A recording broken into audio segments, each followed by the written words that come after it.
Hey there, my name is Chris with Sequoia and Salt Camper Vans. Behind me I have the rental van that you'll be taking out for this trip. I want to go through every part of the van so you understand how everything is used. All right, so let's go along. I'm going to start with the front of the van. This is where you have the two swivel seats. Now this van is a gas-powered Ram ProMaster. So remember, it's gas-based. So if you want to slide the seat up, you have just the handle right here that slides the seat up. If you want to tilt the seat forward, you're going to pull this grab handle, pulls out, and it pulls the seat forward and back. And so when you slide it forward, if you want to swivel it, and this happens on both sides of both seats have the same function, if you pull the other handle on this side, it's what swivels the seat. And then you can just take the handle right here and you can slide it back to give yourself some more space. Once we're inside of the cabin here, we have a drawer right here that pulls open our cassette toilet. So how this toilet works, what you're gonna do is when you're gonna empty this toilet, so it's a very basic function toilet. You fill up the water here, it comes with water inside of it. If you are going to flush it, once you do your business in here, you're gonna push this down, and that's gonna push water around the bowl. And then when you want to flush it, in the front area, there's a pull handle, and that drops the top tank to the bottom tank. All right. So you'll know when the bottom is full when you pull open that lever and you see that your level is really high in there. You don't want to wait too long to empty this because it can sometimes fill up the top bowl and it gets really messy. So just be conscious of how much goes inside of that. So when you're going to empty this toilet, what you're going to do is you're going to open up the door. You're going to take the entire toilet outside of the van. You're going to put it on the floor. Okay? On the back of the toilet, you'll see that you have this lever right here. Take this lever, turn the lever, pull the top off the bottom. And now this right here is this is the cassette piece. You're going to take this and you're going to walk this to a public toilet. Okay, or a dump station if you have it at the campsite. And you're going to turn this knob right here and you'll unscrew this and you'll dump all the insides into a toilet. And then this should be empty at this point. Make sure to screw this piece in, obviously, because if it's not, then you're going to have liquids going in the vehicle. And then you're going to take the top piece, put it on the top here, and you're just going to click it in. So now it's all connected again. So then once you're at this point, you're gonna come inside of this cabinet right here, this drawer. You're gonna take the Happy Camper. You're gonna take a half scoop of Happy Camper and you're gonna open up this, and you're gonna pour it in. So I'll show you right now, I'll just demonstrate. I just opened it up, it's empty. Pour that in. Then what I would do is I would push the water down because you need a little bit of water to agitate this solution. So the whole point of this solution is to break down the toilet paper that's inside of the black water tank on the bottom. So if you empty this toilet like every single day, it doesn't have enough time to agitate and start breaking down the toilet paper. So make sure to just have it in there for 2 days or so. We give you some toilet paper. This is septic safe toilet paper. Remember, if you run out of toilet paper, buy septic safe toilet paper, because when you bring this thing back empty, the last time you dump it, if you put a thicker toilet paper, it gets jammed up inside and it's kind of a mess to try to get that toilet paper out of the black water tank. Okay? And then when you're all done with this, you just take it, close it, lift it up, put it in the drawer.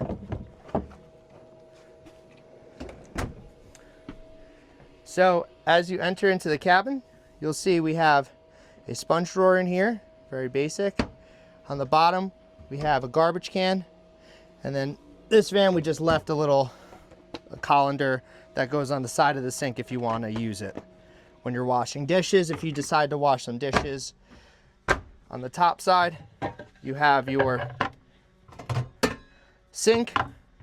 You've got a catch right here. This is to catch any debris inside of your sink.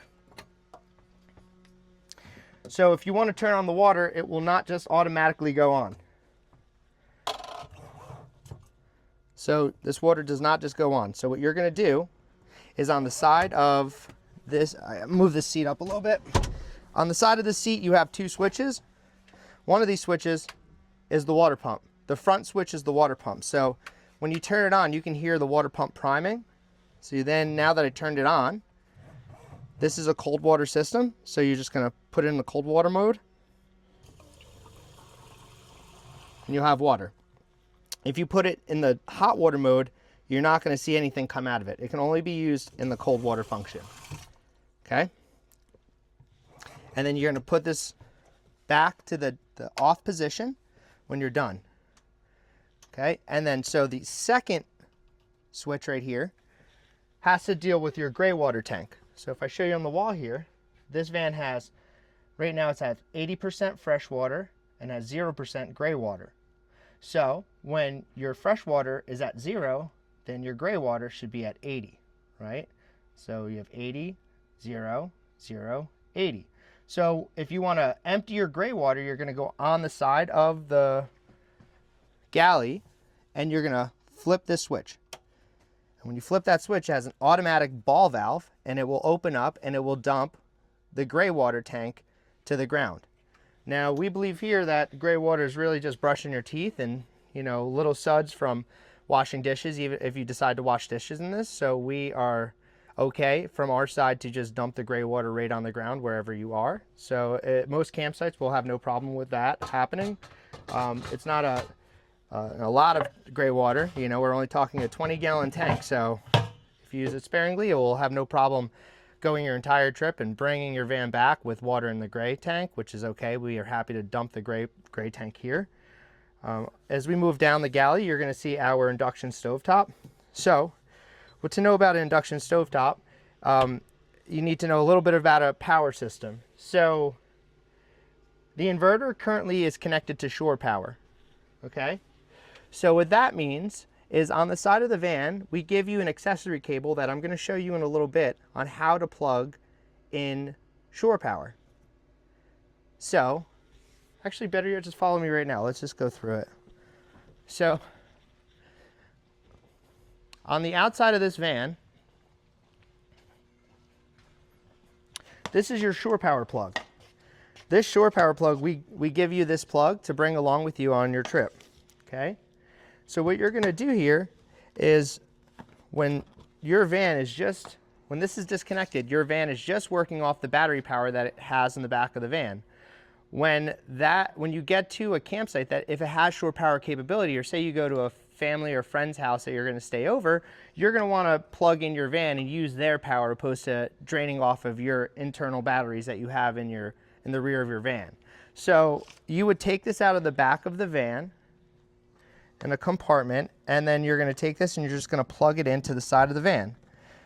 All right, so now that I did this, and it tightens in just in case it gets, you know, falls out, but now that I just made this connection, the system will automatically connect to the main power source. Like, so say for instance, if you're pulling from the grid and you're connected to someone's garage or shore power at a campsite, it will automatically connect it, and that will make all of the outlets in your van live. So for the sake of showing you how this works, so just know that when you have shore power connected, this means that you are using house power. You are using the power from the grid wherever you're going to be staying. So if you're staying at a campsite and you're using shore power, this allows you to use their power. If you're staying at a friend or family's house and you're plugged into an outlet of their house, this is using their power. And what it does is it's charging your system. It's allowing you to use your power and also charge your battery at the same exact time while using power. So right now, for the sake of the rest of the video, I'm going to take this off and we're just going to use the battery that's based in the camper. So for instance, if you're parked at a harvest host, or you're parked somewhere where you do not have connectivity into your shore power port, you're just going to be utilizing the batteries that are on the van or in the van right now. So let's go back inside. So right now our lights are on, right? So this is all the battery that we have that is inside of this system. So this system has a 400 amp hour lithium battery bank in the back. So everything that's in this van is run off of that battery system. So the only things that are not run off of the battery system are your outlets. So that is your induction stovetop, an outlet here. You have an outlet next to your bed over here, and you have an outlet in the rear of the van in your garage area. So right now, our inverter is not on. The light is not on. So that means your induction's not on. That means your outlets are not on. So if you wanted to turn the outlets on in your van, the first thing you're going to do is you turn on your inverter switch. When you click it on, it'll take a few seconds and you'll hear a tone.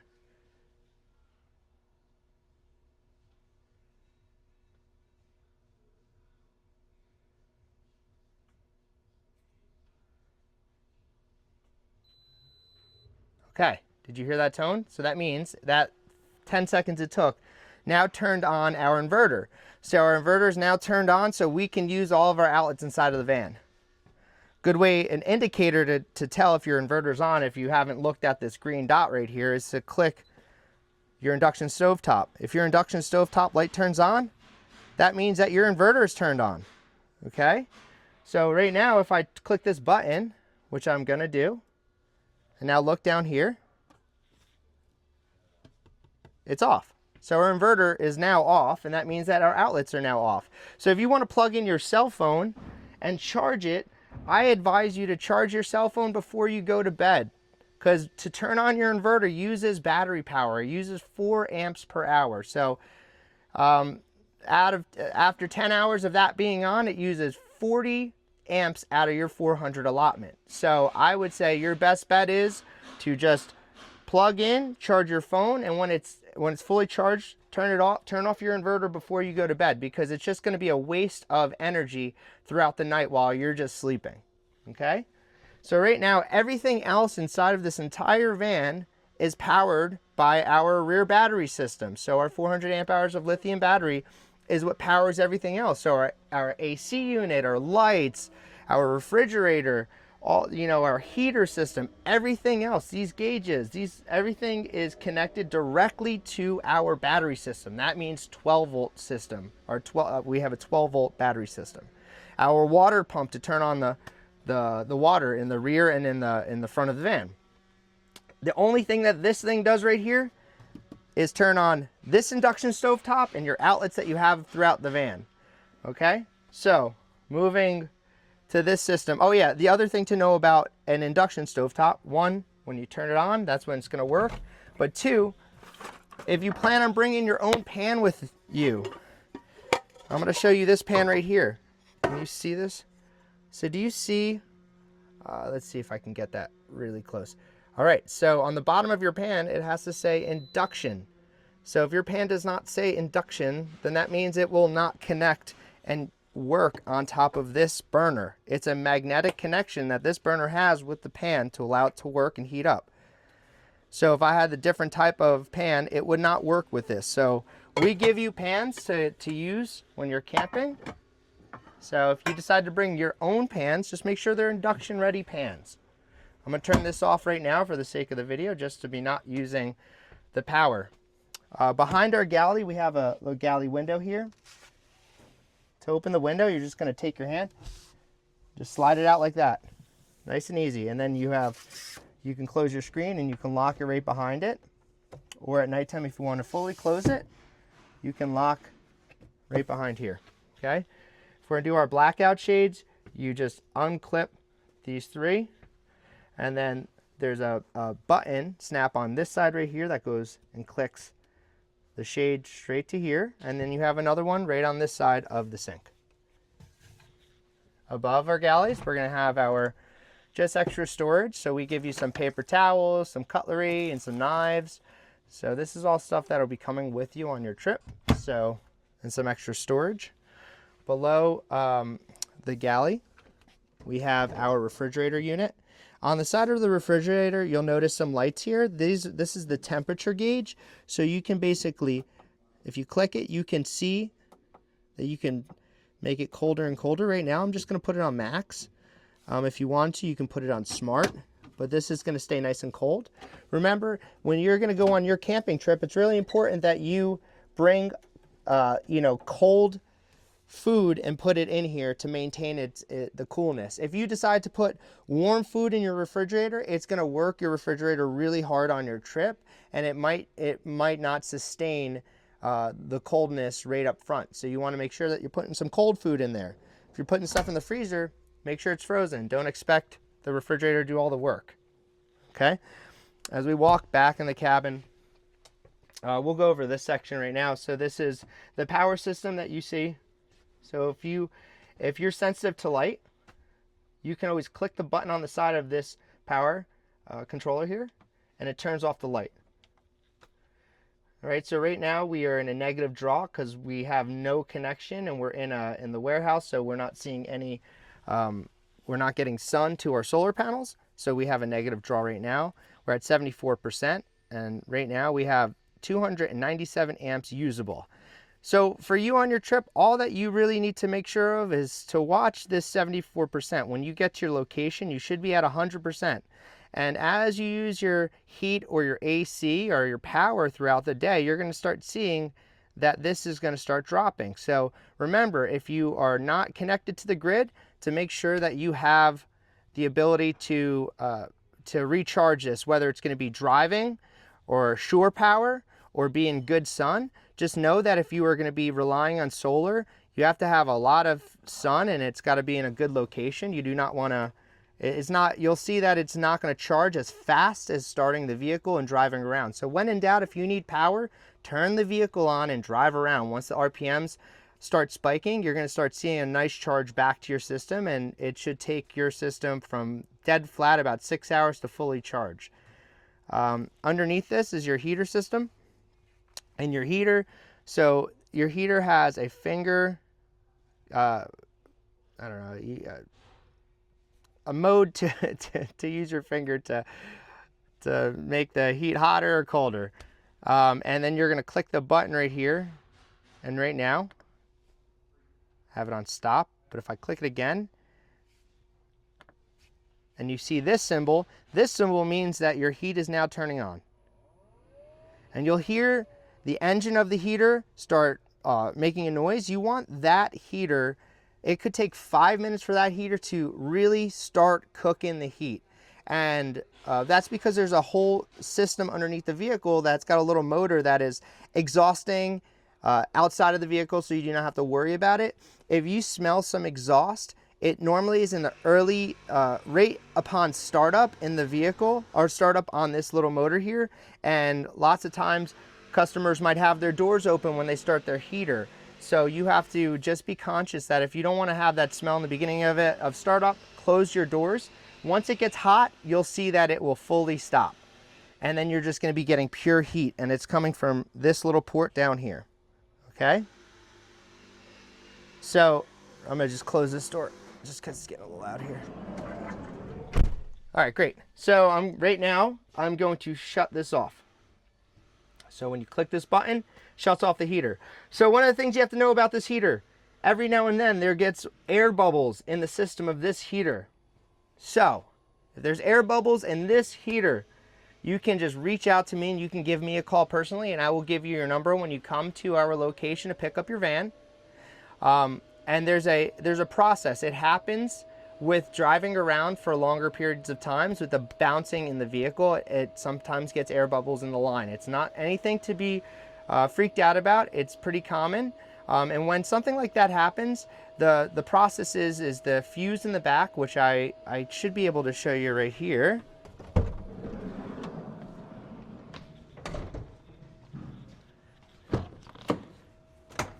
So in the back of the van here, these are your fuses. You can read all of the fuses, okay? So if you have air bubbles in your line, I believe it's error 37. If you get an error code, your first step is going to come in the back here, and you're going to take, this is number 15, and you'll see on the bottom of this fuse bank right here, there's a numbers. So 15 is right here, this white one. So all you're going to do is you're going to take this fuse out, and you're going to plug it in 3 times in a row. So 1, push it in, 2, push it in, 3, push it in. And that is what fully resets the heater. And 99% of the time, it fixes the problem, and it reprimes the system without any problems. All right, so let's go back into the van here.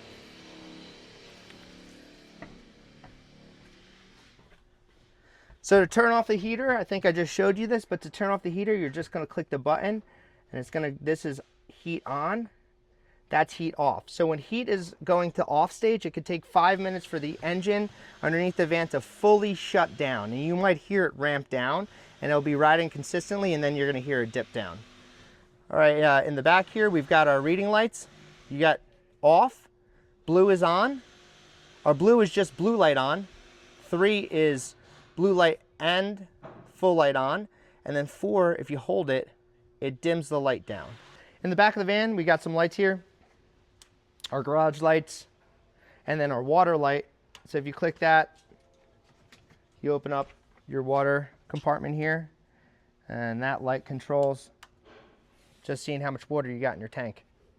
Okay, if we're gonna put more water inside of the van, you're gonna take the hose, and you're gonna put the hose right in here, and you're gonna slowly turn it on. You're gonna take a towel, you're gonna put a towel down here to make sure that you're not getting any water on the vehicle or on the walls of the van. Underneath this section over here, you'll see that we give you all the supplies you need. So right now I'm gonna grab, I'm gonna grab our water supplies. So if I were to fill up this tank here, first thing I'm gonna do is I'm gonna take my towel like this. I'll just put my towel right here. Okay. Then you can connect this in at any, this is just a hose, a very tangled hose it looks like to me. But this hose is gonna be what you're gonna connect in at the campsite. Just screw it in, and you can put the tip on it, and you just hold this into the hole right here, and you can turn it on. That's how you're gonna fill up the water in your tank. But again, this is an absolutely tangled mess, so we're gonna fix that. And so this section over here is for your shower. So if I were to take a shower in this van, that's what I'm gonna do. I'm gonna take this connection right here, okay? Open up my quick connection port. I wanna make sure my water pump is off. Hold on, I just wanna make sure that's off right now. See, the water pump was on. So right now, to make sure that you're not gonna spray yourself when you do this connection right here, hold the hose down. Or what you can do is you can connect this side first, and on the bottom here, everything connects in direct. So see how that just went down there? So I'm pull it again, push it up, and give it a little push. All right, so I have my water connected. So now I'm gonna have this is for my propane tank, and then this is for my shower. So this connects in here. Okay. So now if I want to turn the water on, so it's important so you don't get all splashed and soaked when you're doing this, but there's a little lock. You see how there's a little stop button right there? If you turn that this direction, water's gonna come out. So make sure that you put it in the off position when you're storing it back. But there's a trick to this, so I wanna show you. So right now, I would take this hose,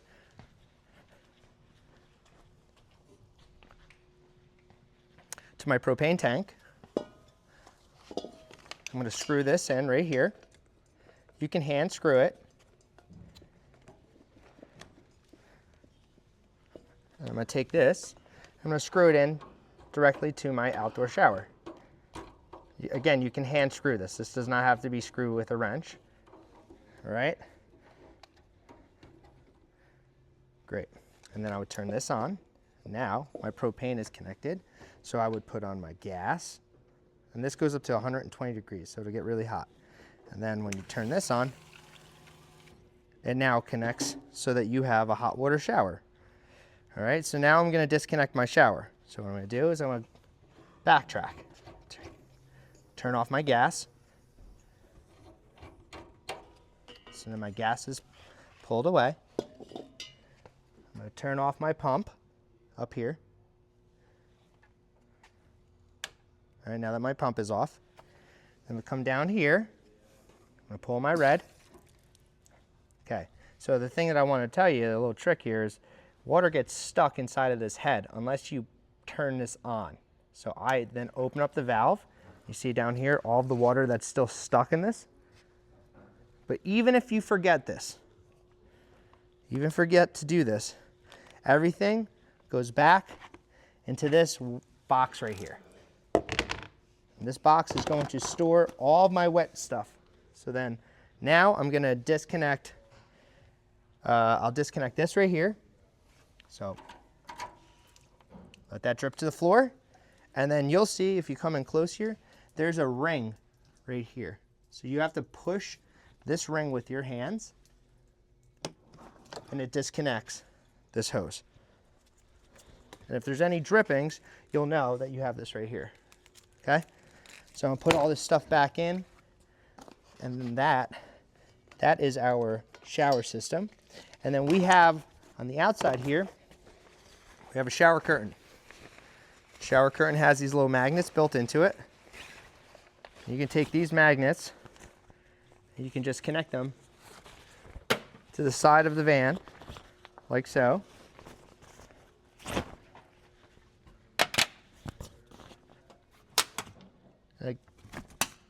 And that'll give you some nice privacy if you're taking a shower.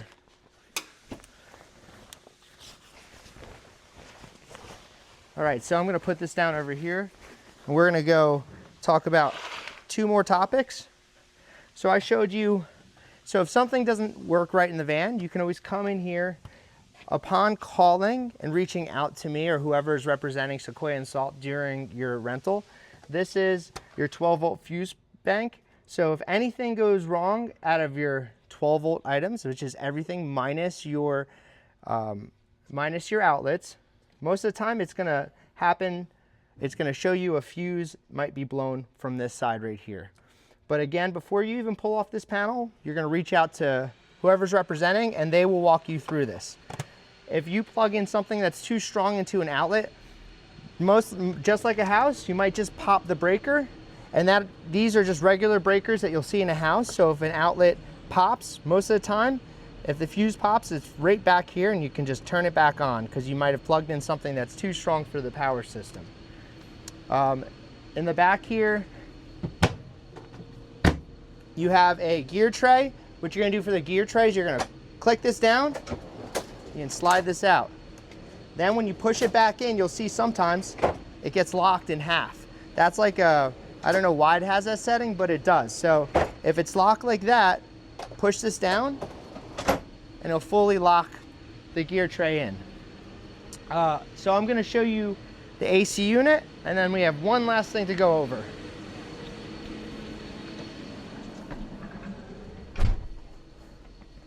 All right, cool. So AC unit. So to turn on the AC unit, you're gonna hold this button right here and you're gonna see the screen go live. If your AC is running and you want it to turn off the screen, you can just click off that button. It'll still stay on because the blue light is on. So right now I wanna show you how to use it. Right now it's in auto. If you wanna put this in eco mode, that's where you're gonna get the best bang for your buck when it comes for efficiency. So we're gonna go ahead and we're gonna click this down to manual and then we're gonna go up, or go down one to eco. So now that we're in eco mode, this is gonna be the most efficient way that you're gonna cool down your system here. All right, so if I wanna put it on auto mode, if you just wanna have it in the fan mode, you can cool down your fan and make it really light. So this is an eco, and we're changing the fan to 1, so it's not killing you at night. So just when in doubt, if you want to use this AC at the best of its ability to get you the most time on your trip, you're going to go down here to manual and you're going to put it on eco mode. And then to turn off the AC unit, you're gonna click and hold this until the blue light turns off. All right. So this brings us to our last topic here on the tour.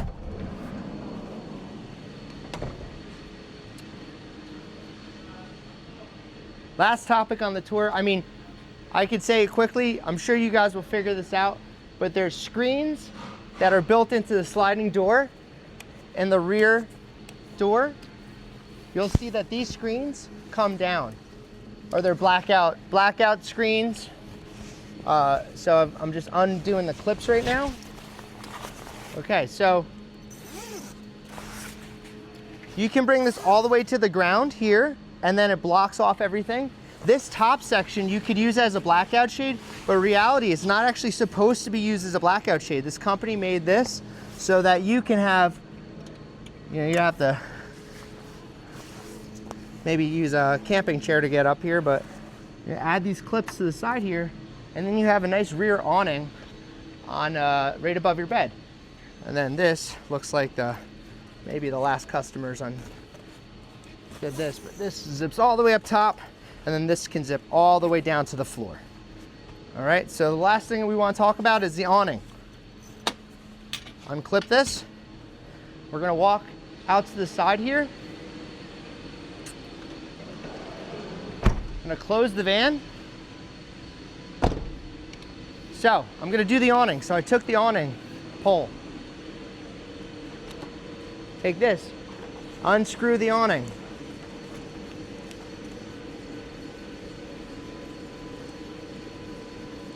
Okay, bring it down about this far.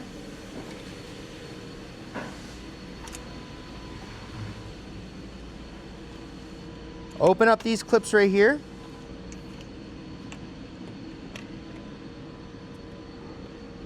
Lock the one side in. Come to the other side.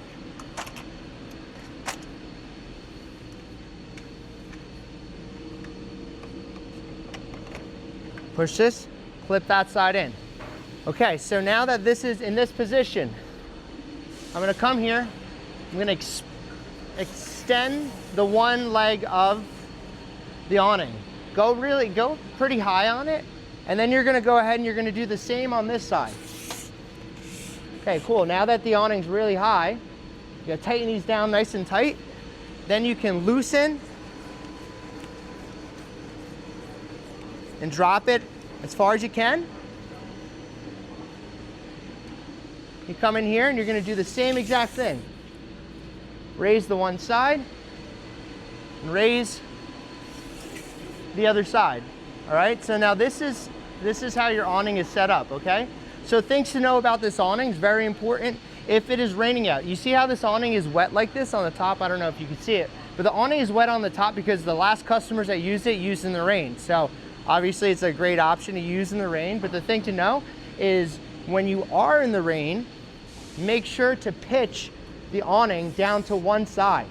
So you can still use it when it's raining out. You don't want to use the awning when it's a storm. It's really crazy out there because it's going to rip the awning off. It's not made to be used in that. But if it's a light wind and light rain, then you just pitch it down and that water is going to fall all the way down to the side. So when you're going to put the awning away, you're going to go ahead and you're going to do the same exact thing to put it away. So I'm going to drop the one side, come down here. I'm going to drop the other side, come down here, go back, tighten up my awning,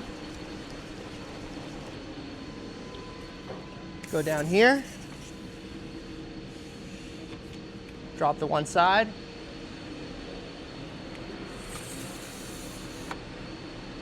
and then I can unclip the awning from the wall, pivot it up, and you'll see that it'll clip itself in. Okay, pivot, clip it, and now it's gonna hang. It's gonna seem a little bit weird. Say I'm 5'8", so it's right about like eye height to me. And then you're just gonna crank it up. It can support itself at that level.